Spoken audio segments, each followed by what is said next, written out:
If you keep up with the stock market, you know the beginning of 2016 has not seen a lot of good news in the financial world. Davis Garrison III from Preservation Financial Group joins us this morning to give us his take on the economy as we head into the rest of the year. Davis, appreciate you being here today. Thanks for having me, Chris. You come in on Fridays and you give us some great information, and this time you're going to give us some great information, but it might not be the best news in the world. May not be what you want to hear. Right. But in a February 1st interview with the second in command of the Federal Reserve, Stanley Fischer, he did not have a whole lot of good to say. And a lot of it revolves around China. Their reports in the last month indicate a 3.5-year low in their manufacturing output. Oil prices are incredibly low, which, as we were discussing, is great for us when we're driving. Yes. But it also increases the price of the dollar worldwide, which puts us at a disadvantage export-wise. And so it's a mixed bag. In December, the Fed increased the 10-year Treasury by 1/4 point, 25 basis points. The first time they have tightened the economy in over 10 years. So there's been a lot of inaction. As you stated, the first 10 trading days of this year, the worst ever for the market. Think about that. That's a bold statement. Worst ever. The worst ever. And what the Fed is trying to do is establish inflation at 2%. Right now, Mr. Fischer reported that core inflation is 1.4%. There's a caveat to that. That does not include food or energy.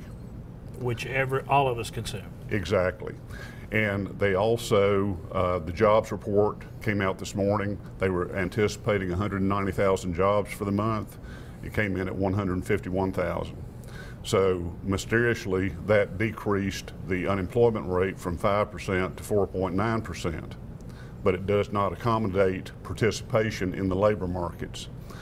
So I don't have a whole lot of good news. Mm-hmm. It's extremely volatile, as you've seen so far this month, up 300 points one day, down 300 points the next day, and so on and so on. And we don't really see an end to that volatility right now. There's just too many, on a global stage, there's too much fighting it, and the Fed's trying to control it. Because of quantitative easing, the Fed's balance sheet right now in bonds is $4.5 trillion. Wow. Prior to the economic crisis in 2008, their balance sheet was $700 million. So there's an incredible increase. There's manipulation going on. Yeah. And when folks come in, let's say someone is coming in and they're approaching you for the first time, they're wanting to start planning for their retirement, they're wanting to start planning as far as getting into the stock market, whatever they're wanting to do, what advice? I mean, you've got the crystal ball. You have all these different sources that you pull information from. What advice do you give people right now when they come in and ask you for advice? Well, I wish I did have a crystal ball. That'd be great. But the advice that we give, given the fact that our firm, we deal specifically with retirement planning. Right. Yes, you do. And we have strategies that you don't find in other places. In the brokerage world, for example, we have strategies that guarantee that we can arrange their portfolio to where they never run out of money as long as they live. And that's an example of longevity risk. Longevity risk is the #1 risk to retirees and pre-retirees, because we're living 25, 30, 35, 40 years in retirement now. Right. And so running out of money is the #1 thing.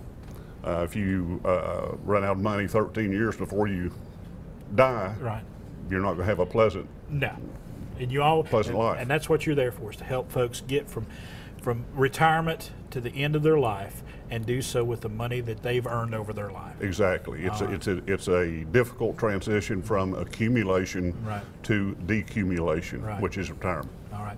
Davis, appreciate you, sir. As always, great information. Head over to Preservation Financial Group there on Sunset Drive, Suite 113, Johnson City. If you're getting ready to retire, they will help you navigate the stormy waters of the American financial system right now and get you ready for retirement. The preceding portion of Daytime was sponsored by